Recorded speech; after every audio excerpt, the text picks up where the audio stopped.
참된 사람들.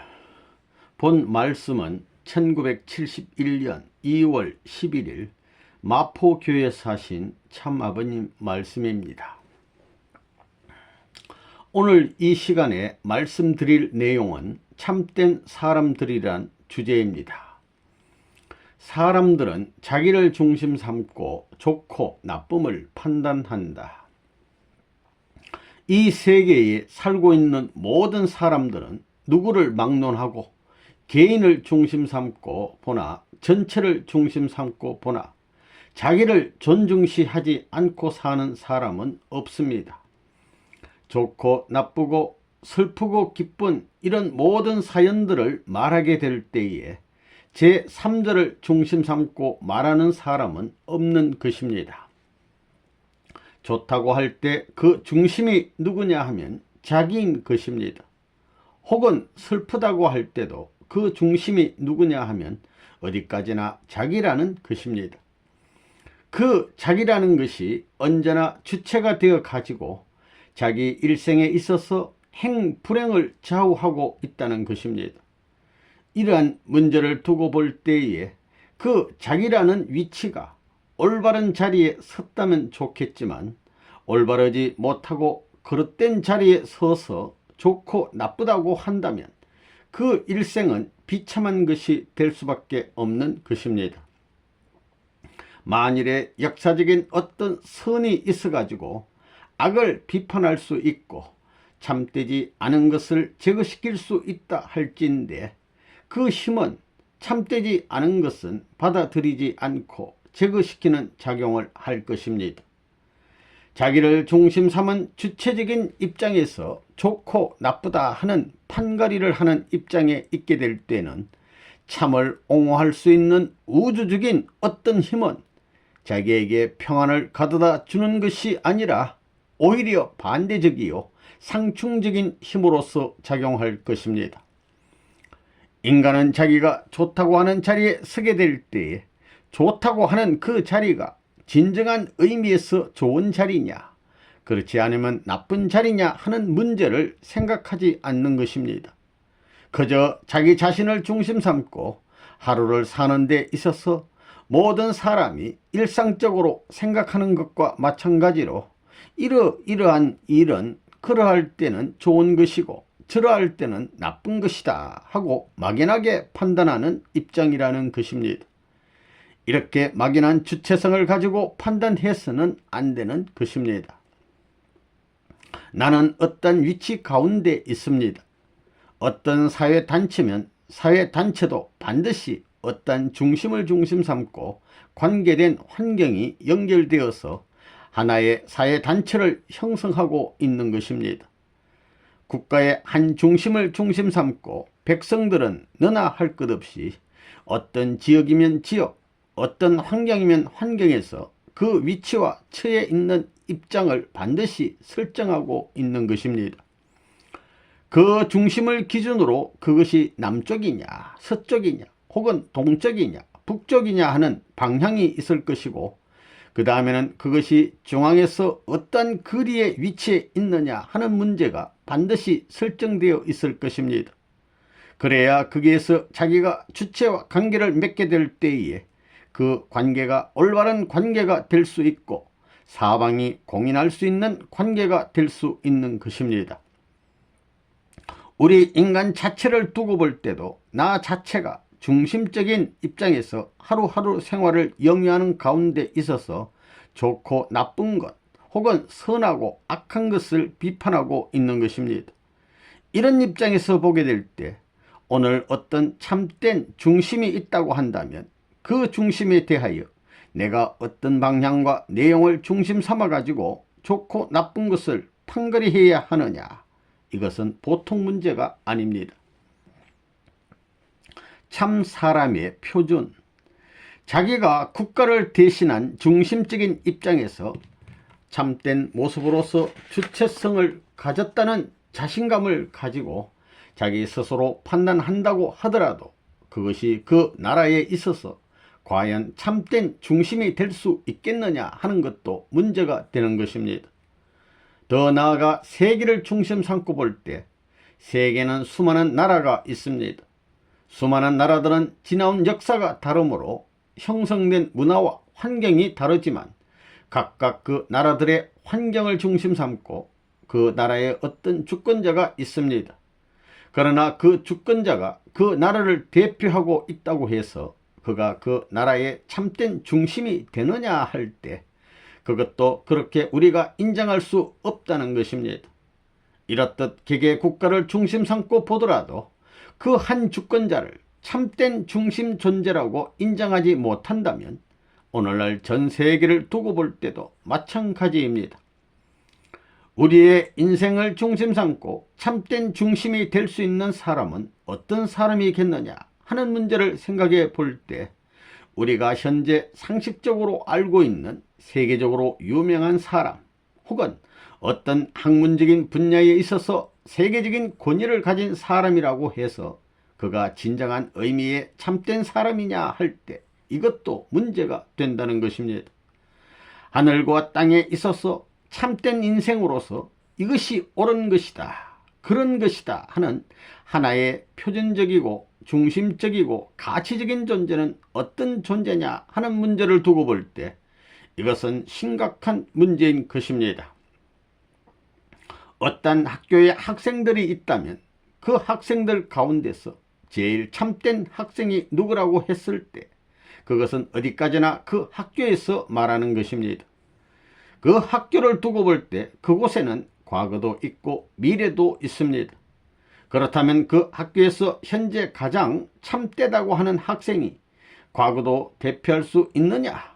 현재의 수많은 학교의 학생들 가운데 어떤가는 중심이 될 수 있겠느냐? 더 나아가서는 미래의 수많은 학생들 앞에 있어서 중심이 될 수 있겠느냐 하는 문제로 두고 볼 때 자신할 수 없다는 것입니다. 또 어떤 사람을 두고 저 사람은 우리 마을뿐만 아니라 우리나라 누구나 참된 사람이라고 공인할 수 있다고 했을 때 과연 그 사람이 과거를 대표할 수 있느냐, 현재를 대표할 수 있느냐, 미래를 대표할 수 있느냐 하는 등등의 문제가 연결되어 들어가는 것입니다. 그러면 하나의 참된 주체가 되려면 어떻게 해야 되느냐? 오늘 하루를 중심 삼고 주체가 될 수 있는 사람은 누구나 원하지 않는 것입니다. 참된 주체라는 것은 오늘뿐만 아니라 내일에도 변함이 없고 미래와 연결되는 데 있어서도 상충이나 가로막히는 것이 없어야 됩니다. 참된 존재는 오늘 현실을 대표해서도 참이 되어야 하고 미래를 대표해서도 참이 되어야 합니다. 여기에서 미래라는 것은 시간적인 한계를 넘어 무한한 세계까지를 말하는 것입니다.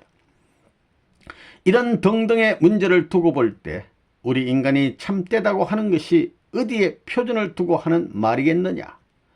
그 자체도 우리가 알아야 합니다. 지금 세계는 수십억 인류가 살고 있습니다. 그리고 각 나라마다 주권자들이 있습니다. 그 주권자들 가운데 수십억 인류 전체를 대표할 수 있는 참된 주권자는 누구일 것이냐? 주권자라는 것은 그 나라의 민족성에 따라 달라지는 거예요. 그 나라가 지나온 역사 과정, 그 나라의 문화적 배경과 풍속과 환경에 따라서 주권자의 입장이 달라지는 것입니다.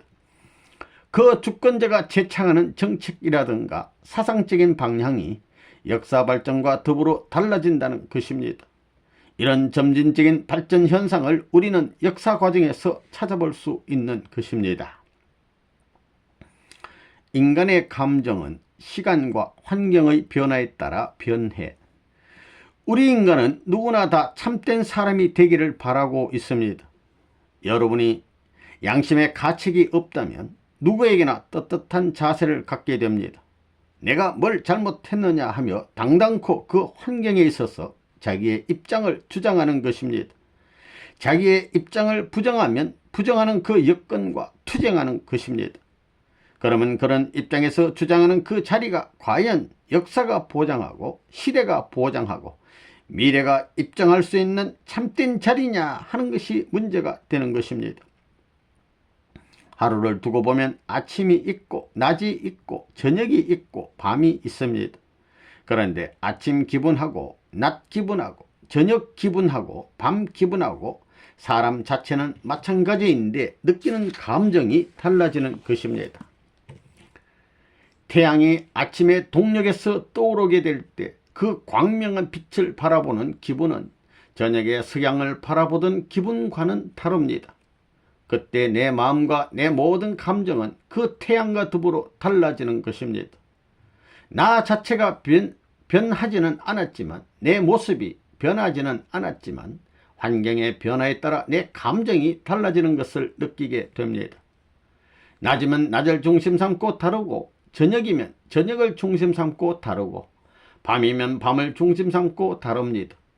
또 보통 환경에서 느끼는 감정하고 명성지에 가서 느끼는 감정이 달라지는 것입니다.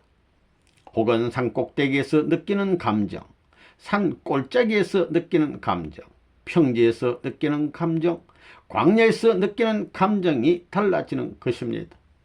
이런 것을 볼 때에 자기를 중심 삼고 절대시하고 좋고 나쁜 것을 판가리 할 수 있는 주체성을 주장하고 싶어하는 그 사람이 서 있는 자리와 그 뿌리를 어디에 두고 있느냐 하는 것이 문제가 되는 것입니다. 사람이 오늘의 이 시대에 산다고 해서 갑자기 비약적인 존재로 나타난 것이 아닙니다. 거기에는 반드시 역사성이 있습니다. 그것은 부정할 수 없는 것입니다. 과거로부터 역사성을 지니고 오늘 현재 자기라는 존재가 형성된 것입니다. 자기라는 존재를 생각할 때 여기에는 반드시 자기와 관계되어 있는 세계가 있는데 그 세계를 벗어날 수 없는 것입니다. 더 나아가서는 그 인연의 세계를 부정할 수 없는 것입니다. 나라는 존재는 반드시 부모의 인연을 따라가게 됩니다. 또 나를 중심 삼고 볼 때 여기에는 친척이 연결되어 있습니다. 형제의 인연을 중심 삼고 친척이라는 인연이 형성되어 있다는 것입니다. 그 인연을 넓혀가게 되면 그것이 하나의 시족이 되고 민족이 되고 국가가 되고 또 더 넓혀가면 세계가 되는 것을 알아야 되겠습니다. 그래서 자기를 주장할 때는 그러한 인연을 부정하고 그러한 관계를 부정하는 자리에서 주장하는 것이 아니라 그 인연과 관계된 석상에서 주장해야 하는 것입니다. 천태만상인 사람의 생각, 선한 것이 무엇이고 악한 것이 무엇이냐 하는 문제를 두고 볼 때 선이 무엇이고 악이 무엇인지 알 게 뭐야? 그런 말은 종교인들이나 하는 말이지 하는 사람들이 있을 것입니다.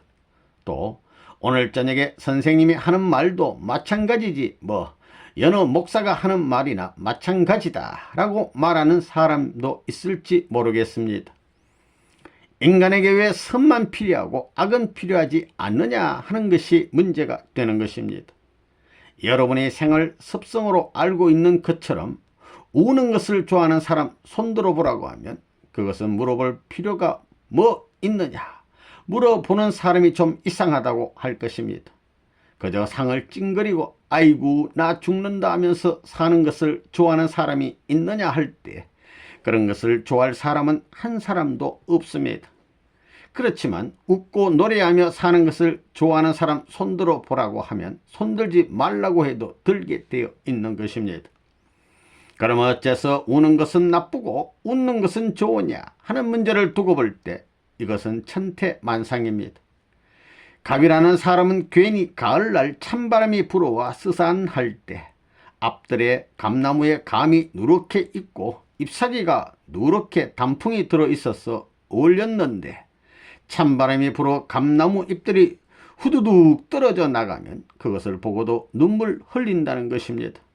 그걸 보고 슬퍼하는 사람과 속이 상해가지고 눈물 흘리는 사람이 있다는 것입니다.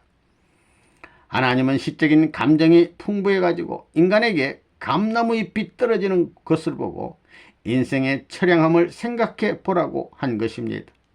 인생이 저렇게 한 끝에 가면 낙엽처럼 떨어지겠구나 하며 인생의 무상함을 느끼며 눈물 짓는 사람과 자기 고집을 부리다가 남편에게 매를 맞아 아프다고 우는 사람하고는 천태만상의 차이가 있는 것입니다. 남편에게 매를 맞고 우는 데에도 천태만상의 차이가 있습니다. 부인들 중에는 남편한테 매를 맞고 울면서 이거 억울해 죽겠다, 내가 이러기 위해서 시집 왔느냐 하는 사람도 있을 것이고, 반면에 매를 맞으면서도 그래도 나는 그래도 괜찮지만 당신이 날 이렇게 해가지고 기쁠 게 뭐 있느냐고 하면서 남편을 위해 동정의 눈물을 흘리는 사람도 있을 것입니다. 이렇게 눈물 흘리는 데에도 종류가 다르다는 것입니다. 예를 들어 3일을 굶을 수밖에 없는 아주 처량하고 형편없고 불쌍한 가정이 있다고 합시다.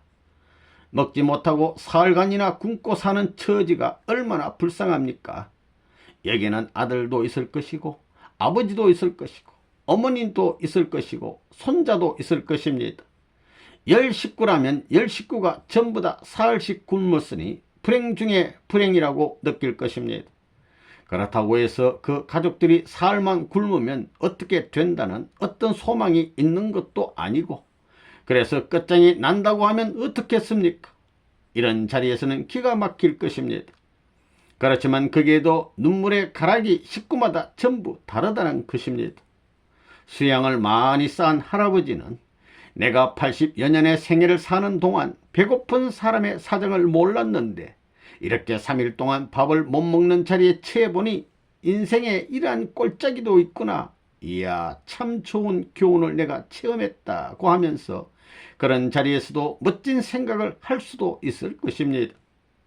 그런가 하면 할머니는 그런 할아버지를 보고 저놈의 영감 정신이 나갔어, 먹을 것이 없어 죽겠는데 가만히 들어 앉아서 무슨 공상하노 하면서 야단법석을 뜰 수 있을 것입니다. 또 그 외 다른 식구들도 저마다 다른 생각을 할 것입니다. 이것을 10사람을 딱 버려 놓으면 그게는 세계적인 정상이 다 벌어진다는 것입니다. 배고픈 것은 다 같은 사정인데 그 내적인 깊이와 모양과 사정은 10사람 모두 다릅니다. 외형적으로 볼 때는 전부 다 눈물을 흘리고 탄식과 절망 가운데서 이제는 마지막이라고 통곡해야 할 사정이지만, 어떤 사람은 도리어 거기에서 인생의 깊은 꼴짜기의 맛, 인정의 깊은 인연을 찾을 수 있는 하나의 좋은 찬스로 삼을 수 있을 것입니다. 보통 사회에서 발견할 수 없는 깊은 정서적인 흐름이 여기에서 뿌리를 박을 수 있는 단 한 번밖에 없는 귀한 찬스로 소화시킬 계기가 될 수도 있는 것입니다. 그러나 자기가 그런 자리에 있는 것에 대해 못 살겠다고 몸부림치고 그것을 저주와 원망의 터전으로 생각하고 싶어하는 사람도 있을 것입니다. 이렇게 천태만상이라는 것입니다. 참의 본질. 그러면 참된 사람은 어떤 사람이냐? 참이라는 것은 흘러가는 물가에 있는 것이 아니라는 것을 여러분은 알아야 됩니다. 물이 아무리 세차게 흐른다 하더라도 반석의 모서리를 한순간에 닳게 할 수는 없습니다. 천년을 계속해서 물이 흐르고 흘러서 닳고 따라가지고 동그래질지는 모르지만 하루아침에 그렇게 되는 것이 아니라는 것입니다. 여러분에게 흘러가는 물과 반석 중에 어느 것이 되겠느냐고 묻게 될 때 반석이 되겠다고 하지 흘러가는 물이 되겠다는 사람은 없을 것입니다. 왜 반석이 좋으냐? 요동이 없고 변하지 않기 때문입니다. 아무리 세월이 흘러도 변함이 없다는 것입니다. 이렇게 볼 때 귀하고 좋은 것은 어떤 것이냐? 한 번 좋았으면 그것이 흘러가는 것이 아니라 영속되는 것입니다. 영원히 지속되기를 바라는 것이 인간이 바라는 참된 행복인 것입니다. 우리는 누구나 참사람이 되기를 바라고 있습니다. 그런데 그 참사람이 되겠다고 하는 생각이 처음부터 출발했느냐, 중간점에서 출발했느냐, 맨 나중에 출발했느냐, 그것을 찾아보자는 것입니다. 내가 참사람이 되겠다고 하기 전에 먼저 참사람을 찾아보자는 것입니다. 역사시대에 있어서 참사람이 누구냐를 찾는 데에는 오늘이란 현재에서만 찾아볼 수는 없습니다. 오늘은 역사의 산물입니다. 과거의 참사람은 누구였더냐? 오늘의 참사람은 누구냐? 그리고 미래의 참사람으로 남을 수 있는 사람은 누구겠느냐? 그것은 모르고 참사람이 될 수 있겠습니까? 그것을 모르는 사람은 아무리 참 사람이라고 주장해도 그 사람은 참 사람이 못 되는 것입니다. 미래의 참 사람은 이래야 된다라고 할 수 있어야 될 것 아닙니까? 참이라는 것은 지역적인 여건에 따라 달라지거나 환경적인 지배를 받는 것이 아닙니다. 그래서 사람들이 금도 순금을 좋아하는 것입니다. 여러분도 순금 좋아하시지 않습니까? 황금등이 좋아하시지 않습니까? 금 중에도 순금을 좋아한다는 것입니다. 왜 순금을 좋아하느냐? 그것은 환경에 지배받지 않는 초월적인 가치를 지니고 있기 때문입니다. 과거, 현재, 미래의 환경의 지배를 받지 않는 초월적인 자리에 있다는 것입니다. 과거에도 그렇고 현재에도 그렇고 미래도 그렇다는 것입니다. 슬픈 사람이 보아도 그 빛이요, 기쁜 사람이 보아도 그 빛이라는 것입니다. 밤이나 낮이나 밤이나 변함이 없다는 것입니다. 참이라는 것은 그 속성을 따지고 들어가 보면 우선 변해서는 안 됩니다. 변하는 것은 보물이 될 수 없습니다. 인조 다이아몬드하고 진짜 다이아몬드를 비교해 보면 오히려 인조 다이아몬드가 티도 없고 금도 나 있지 않은 경우가 있습니다.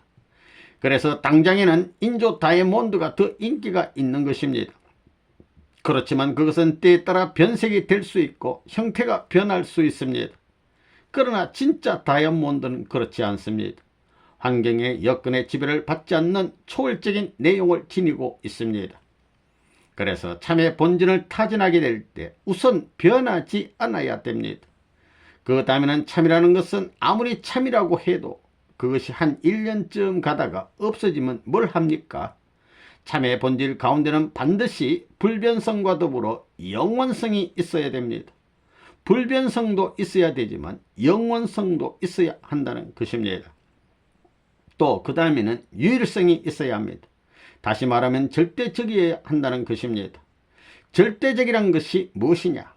그것만이 주체라는 것입니다. 그것만이 주체라는 것은 무슨 뜻이냐? 모든 비교의 원천이 될 수 있다는 것입니다. 다시 말해서 옳고 그런 것을 판단할 수 있는 결정적인 자리라는 것입니다. 그렇지 않습니까? 순금을 표준으로 해서 가짜 금에 순금이 몇 % 있다고 하지 않습니까? 그것만이 지니고 있는 자리는 둘이 아니라 하나입니다. 원기라는 것은 불란스의 만국 미트법 동맹도량 형국에 딱 하나밖에 없습니다. 세계 수많은 국가에서 길이나 거리를 측정하는 어떤 도구를 만들어 가지고 자기네 것이 좋다고 아무리 큰 소리 쳐도 그것을 미터 원기로 감정했을 때 몇천분의 1, 몇만 분의 1이 틀려도 그것은 가짜라는 것입니다.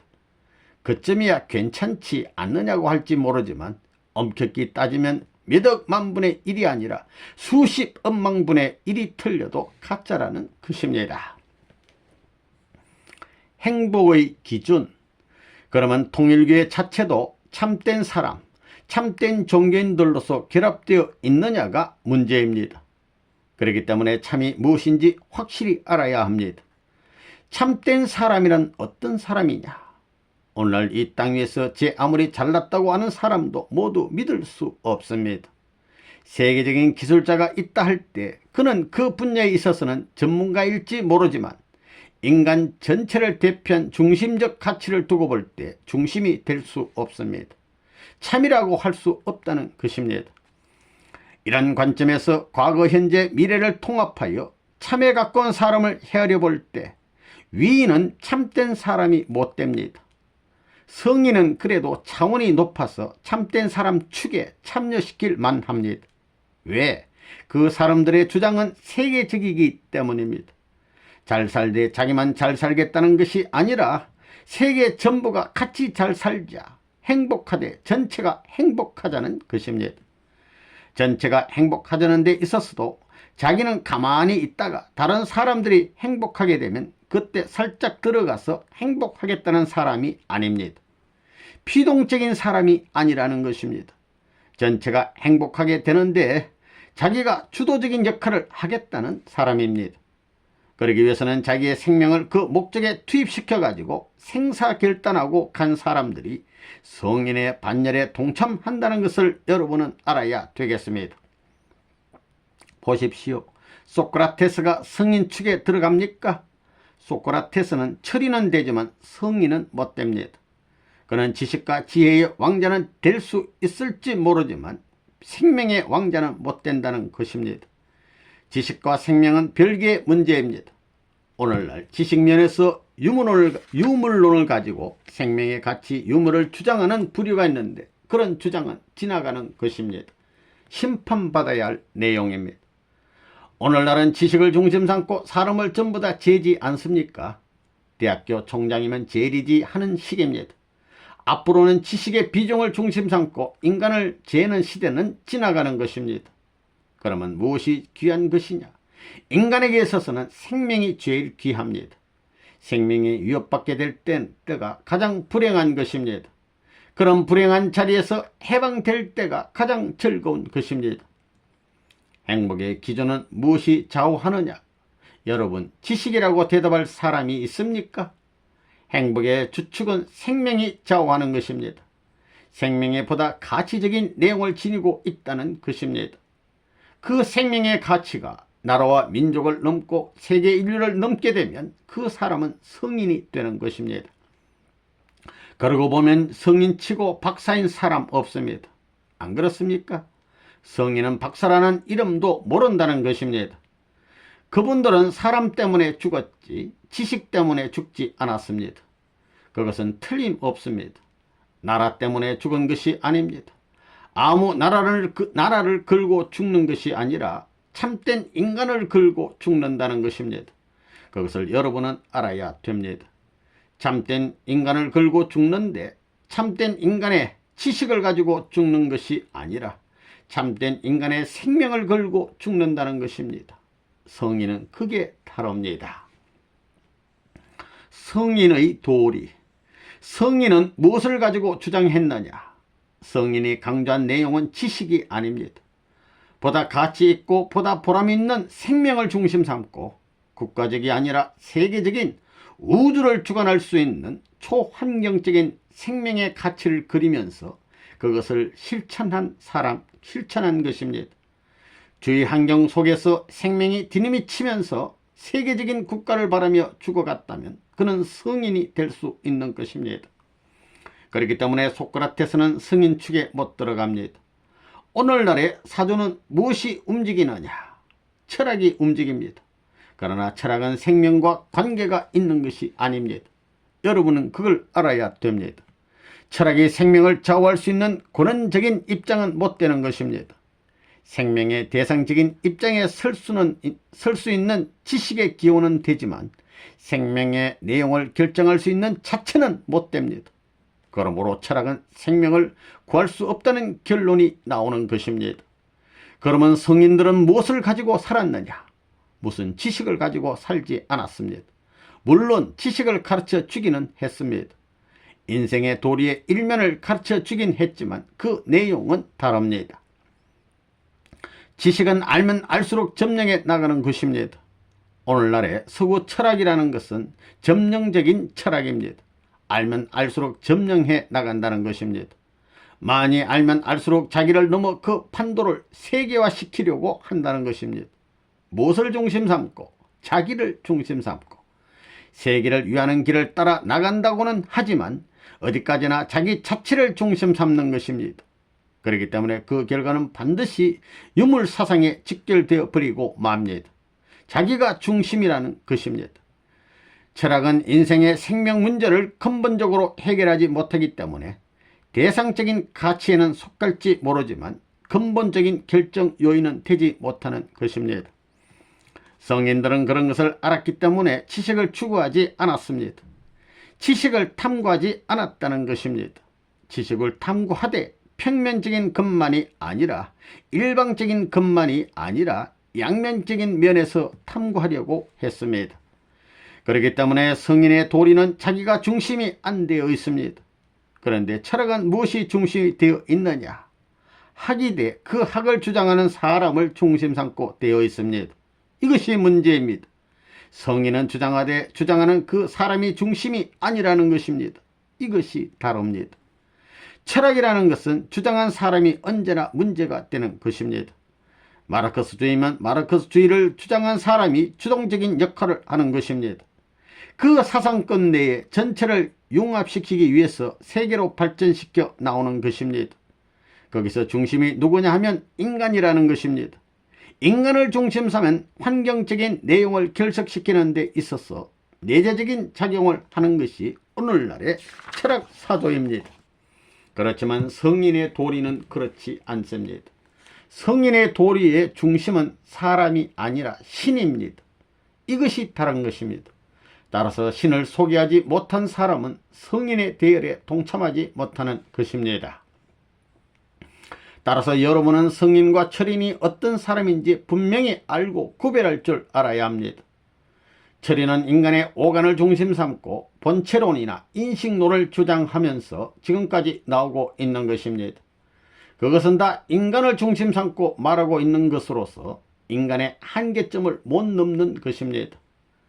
공자의 가르침을 보면 막연하지만 천을 중심 삼고 가르쳤습니다. 위선자는 천보지이복하고 위불선자는 천보지이환이라 했습니다.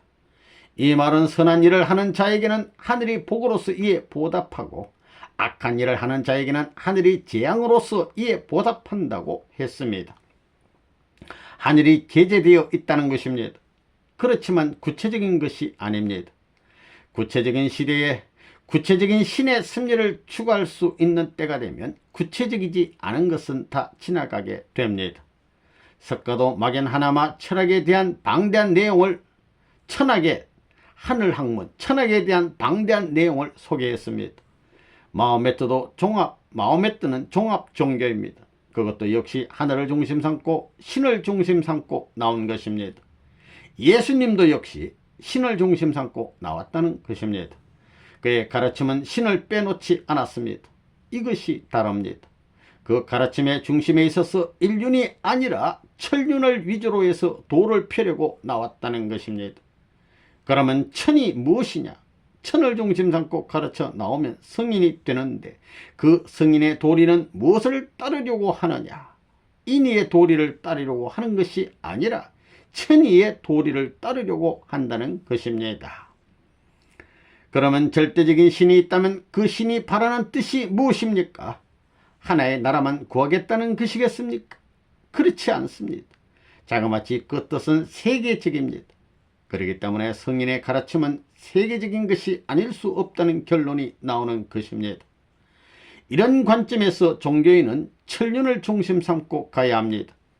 여러분이 알다시피 일륜과 천륜이 있습니다. 일륜 도덕이란 문제는 중요하지만 물질만 가지고는 안 되는 것입니다. 일륜이 있으면 인정이 있고 천륜이 있으면 천정이 있어야 합니다. 행복은 정서를 떠나서는 있을 수 없다. 행복은 정서적인 분야를 떠나서는 있을 수 없습니다. 행복이란 상대적 여건을 존중하는 자리에서만 벌어지는 것이므로 홀로는 행복할 수 없습니다. 나는 백만장자이므로 홀로 있어도 행복하다 하는 사람은 미친 사람입니다. 반드시 정서적 입장을 논의할 수 있는 상대 요건이 필요합니다. 자기가 천하를 얻더라도 아무리 문화적인 생활을 누리더라도 반드시 상대적인 요건을 중심 삼고 정서적인 감정이 통해야 가치가 있는 것입니다.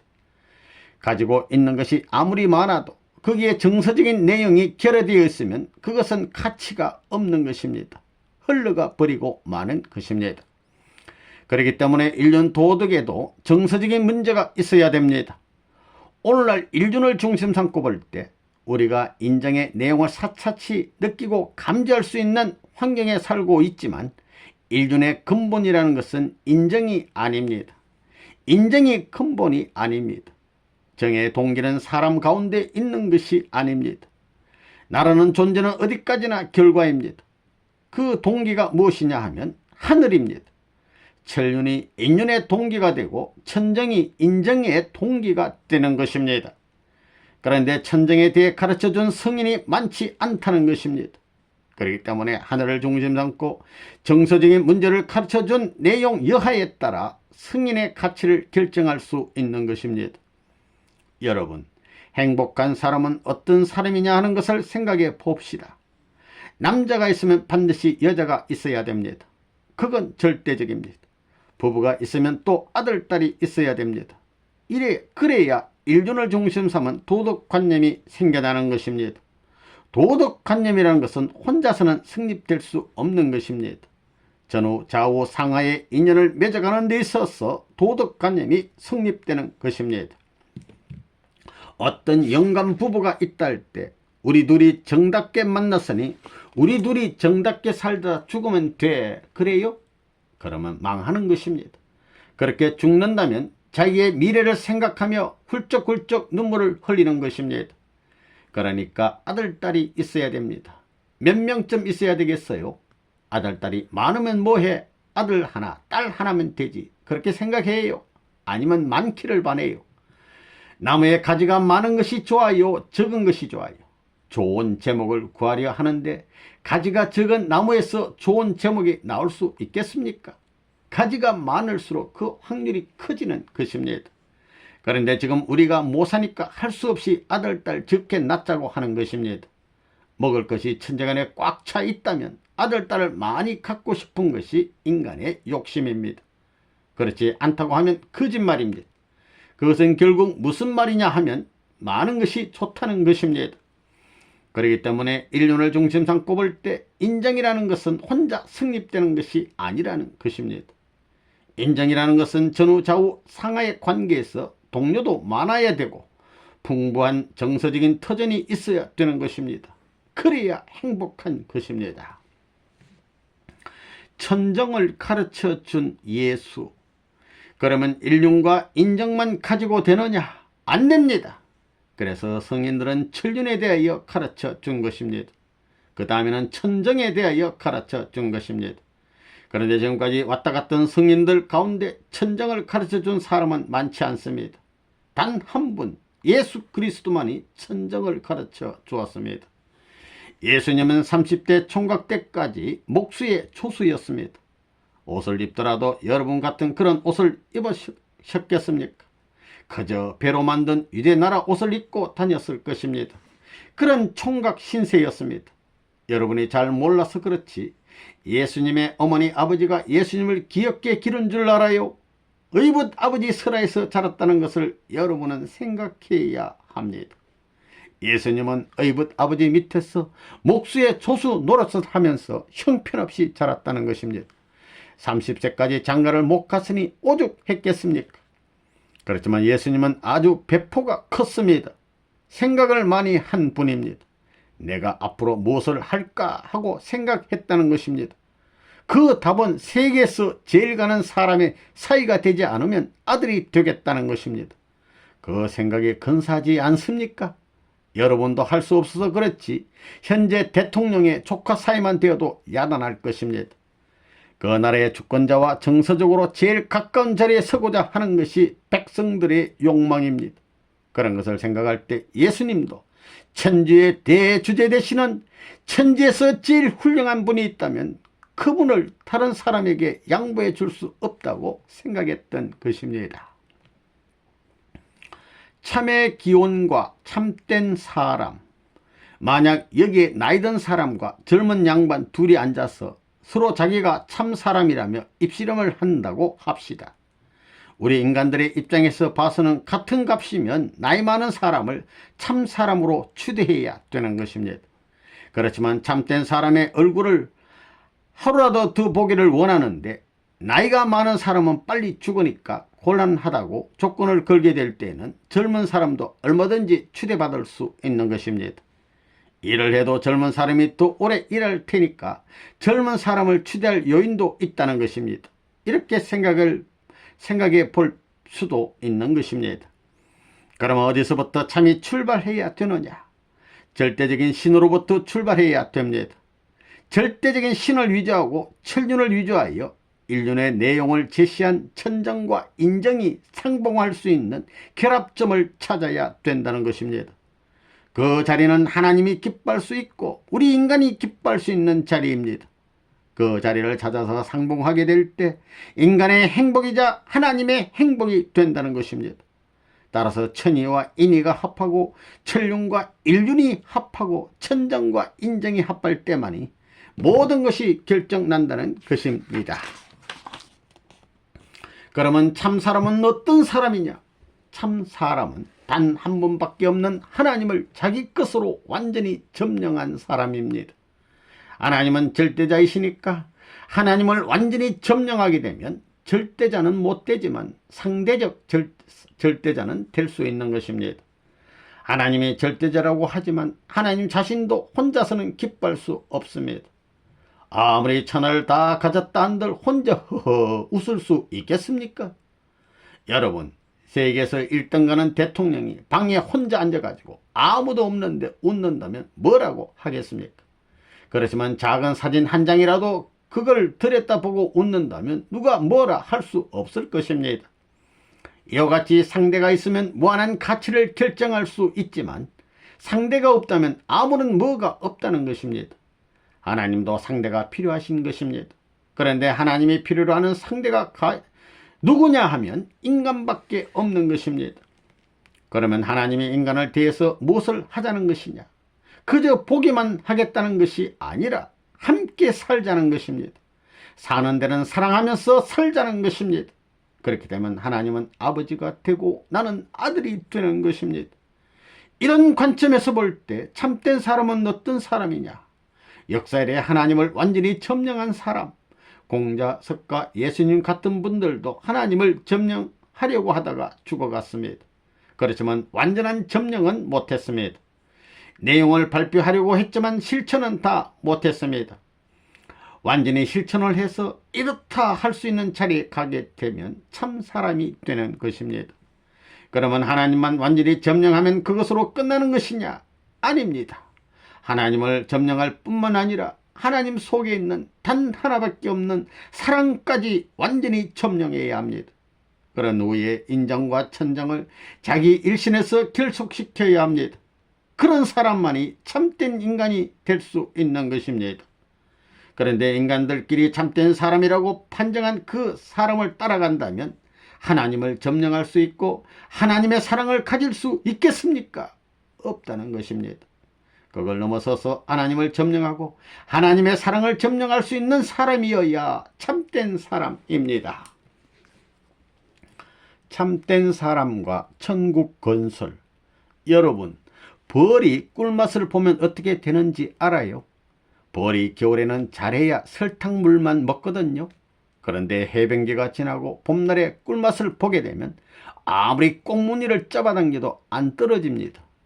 곤충도 그런데 하물며 하나님의 사랑을 중심 삼고 죽자 사자 하는 판국에 누가 목숨을 가져간다 한들 알겠어요? 그런 멋진 길이 있다는 것입니다. 여러분은 사랑하는 데는 셋이 아니고 단둘을 원하지요. 그렇기 때문에 하나님이 내 마음에 계시고 나와는 내외 관계라는 것입니다. 우리 몸은 하나님의 집입니다. 이렇게 볼 때 인간 조상 아담이와는 어떤 사람이냐? 몸을 쓴 하나님입니다. 그 마음에 하나님이 계시다는 것입니다. 이렇게 내적인 주인과 외적 주인 둘이 서로 만사가 일치되어 우주의 평화의 기준이 되고 행복의 절대 안정 기준이 되어 거기서부터 천하의 행복을 저울질하게 되어 있는 것입니다. 우리 인간 조상이 타락하지 않았으면 어떻게 되었을 것이냐? 실체를 쓴 하나님과 내적 하나님이 하나 되어 서로 사랑하고 뜻이 일치된 자리에서 생활해 가는 것입니다. 그러다가 죽게 되면 마음의 세계로 돌아가는 것입니다. 죽는 것이 뭐냐면 마음의 세계로 돌아가는 것입니다. 하나님과 우리가 제한받는 세계가 아니라 무한의 활동 무대를 상속받기 위해서 돌아가는 것입니다. 이 체를 벗는 때가 죽는 때입니다. 따라서 죽음의 공포를 초월할 수 있는 것입니다. 그런 자리에 선 사람이 되어야 참된 사람이 되는 것입니다. 그런데 남자만 있어서는 안 됩니다. 남자 하나만 있어서는 안 된다는 말입니다. 지금까지 도주들 가운데 여자가 있었어요? 없었지요. 앞으로는 도주 가운데 여자 도주도 나와야 합니다. 남자 도주와 여자 도주가 나와서 서로 자기가 높다고 싸우는 것이 아니라 둘이 하나 되어야 합니다. 그럴 수 있는 때가 이상세계요. 천하가 콧노래를 부를 수 있는 출발의 기원이 된다는 것을 알아야 합니다. 이와 같이 참된 사람은 하나님의 아들과 딸이 되어 하나님과 내외 관계를 세워 안팎이 하나 된 그런 자리에 선 사람입니다. 부부 일심이라는 말이 있지 않습니까? 내외 일심이라고 하는 것은 사위기대가 일치될 수 있는 하나의 결정적 입장인 것입니다.